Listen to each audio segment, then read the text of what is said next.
लेकिन कर्नल गांधी जी के जो अनुयायी हैं कांग्रेस पार्टी में, उन्होंने मैं भी राहुल इस प्रकार का एक ट्रेंड चलाया था कि मैं भी राहुल, और उसमें बहुत दुखद है कि राहुल गांधी के अनुयायी जो कांग्रेस में मौजूद हैं, उन्होंने वही गलती की जो राहुल गांधी ने किया था। माता पिता के उसी तस्वीर को बिना ब्लर किए हुए, उनके आइडेंटिटी को रिवील करते हुए गैर कानूनी और गैर जिम्मेदाराना तरीके से उसे ट्वीट किया था। जब ये एक तरह से ट्विटर वॉर इत्यादि चलता रहा तो बीच में खबर आई कि राहुल गांधी जी ने ट्विटर को एक चिट्ठी लिखा है।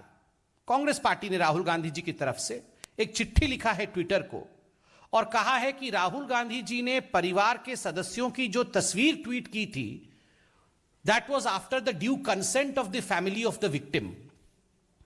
जो नन्ही सी बच्ची थी, उनके परिवार से हामी अर्थात कंसेंट लेने के बाद राहुल गांधी जी ने वो तस्वीरें ट्वीट की थी।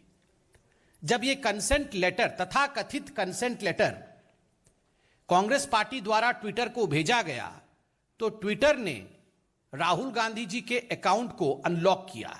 ये हमने मीडिया के माध्यम से देखा। आज एक बहुत सनसनीखेज खुलासा हुआ जिसके विषय में अभी माननीय अध्यक्ष जेपी नड्डा जी ने भी बताया। संवेदनहीनता की पराकाष्ठा उन्होंने कहा, और आज हम सुबह से टीवी चैनलों के माध्यम से देख रहे हैं कि जो पीड़िता की मां है, उन्होंने खुद बयान देकर कहा है, एक बार कई बार उन्होंने कहा मीडिया के माध्यम से कि हमारे परिवार से किसी प्रकार कोई कंसेंट लेटर नहीं दिया गया है, हमारे परिवार से कोई हामी नहीं दी गई है, कोई स्वीकृति नहीं दी गई है कि हमारे तस्वीरों को सार्वजनिक किया जाए। और आज हमने यह भी देखा कि जब वो मीडिया से रूबरू हो रही थी, उन्होंने खुद के आइडेंटिटी को भी बचाया, उन्होंने खुद के आइडेंटिटी को रिवील नहीं किया। तो स्वाभाविक रूप से जो वो कह रही हैं कि उन्होंने कोई कंसेंट नहीं दिया, उन्होंने कोई स्वीकृति नहीं दी कि उनके परिचय को सार्वजनिक किया जाए, दुखद है कि राहुल गांधी और कांग्रेस पार्टी ने देश को इतना बड़ा झूठ बोला। एक चिट्ठी लिखा उन्होंने कि we have taken the consent, कि हमने परिवार से स्वीकृति ली है, और परिवार आज मना कर रहा है। बंधुगण, ये छोटा विषय नहीं है, ये बहुत गंभीर विषय है। This is a serious issue.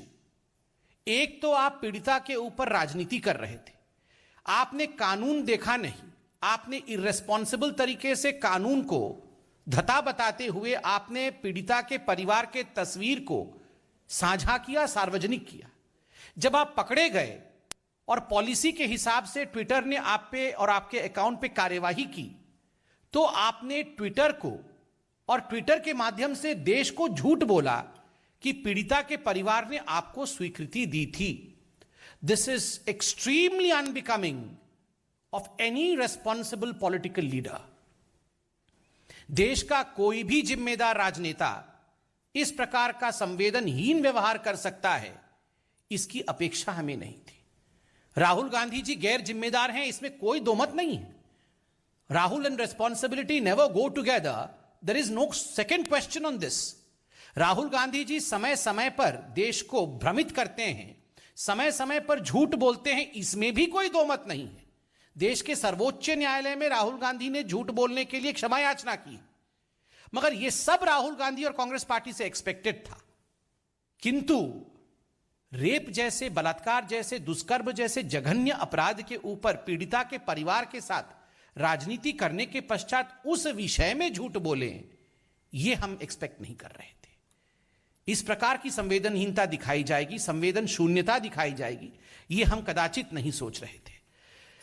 Twitter के ऊपर हम तो कमेंट नहीं कर सकते, मगर इतना अवश्य कहेंगे कि ये जो पूरा विषय आज उजागर हुआ है, आज जो पीड़िता की माता ने खुलासा किया है कि कंसेंट लेटर है नहीं, उन्होंने दिया नहीं है, हम आशा करते हैं कि ट्विटर इसका संज्ञान लेगा और राहुल गांधी जी के अकाउंट को पुनः लॉक करेगा, क्योंकि यह धोखा है। वैसे तो पब्लिक ने राहुल गांधी जी का पॉलिटिकल अकाउंट बंद ही कर रखा है, उनका पॉलिटिकल अकाउंट तो लगभग बंद ही है। हम ट्विटर से भी कहते हैं, इस प्रकार के गैर जिम्मेदाराना लीडर का अकाउंट भी लॉक होना चाहिए। He should not be given any public space for the kind of lies that he has spread, for the kind of fabrications that he has done, for the insensitivity that he has shown. बंधुगण, एक तो यह बहुत ही महत्वपूर्ण और बहुत ही संवेदनशील विषय था। दूसरा विषय भी उतना ही संवेदनशील और उतना ही महत्वपूर्ण है। आप जानते हैं, आदरणीय राष्ट्रीय अध्यक्ष जेपी नड्डा जी ने जन आशीर्वाद यात्रा, हमारे जो नवनियुक्त मंत्रीगण हैं उनके लिए जन आशीर्वाद यात्रा हुआ है और पूरे देश में हमारे मंत्रीगण जनता का आशीर्वाद लेने आज जनता के मध्य में हैं। बंगाल में भी हमारे मंत्री हैं, मगर अभी अभी जिस प्रकार की खबर बंगाल से आ रही है वो चौंकाने वाली है और वो दुखद है। 30 से अधिक कार्यकर्ताओं को बंगाल में, जो भारतीय जनता पार्टी के कार्यकर्ता थे और जन आशीर्वाद यात्रा में जो भाग ले रहे थे, उन्हें गिरफ्तार किया गया है। कोई कारण नहीं दिया गया है। जन आशीर्वाद यात्रा को जगह जगह रोकी जा रही है और सबसे दुखद है, मतुआ समाज के पुरोधा, मतुआ समाज के बेटे शांतनु ठाकुर जी, जिनको मंत्री बनाया गया था, नवनियुक्त मंत्री थे, सांसद हैं बंगाल से, उन्हें गिरफ्तार कर लिया गया है। बहुत ही दुखद है। ममता जी, एक मतुआ समाज के बेटे के मंत्री बनने पर क्या इस प्रकार का व्यवहार जायज है? क्या यह मतुआ समाज को आहत नहीं करता है? अगर आज हमारे बीच बड़ोमा अर्थात बीना पानी देवी जी होती तो वो कितनी आहत होती, उनके आत्मा को कितनी चोट पहुंची है।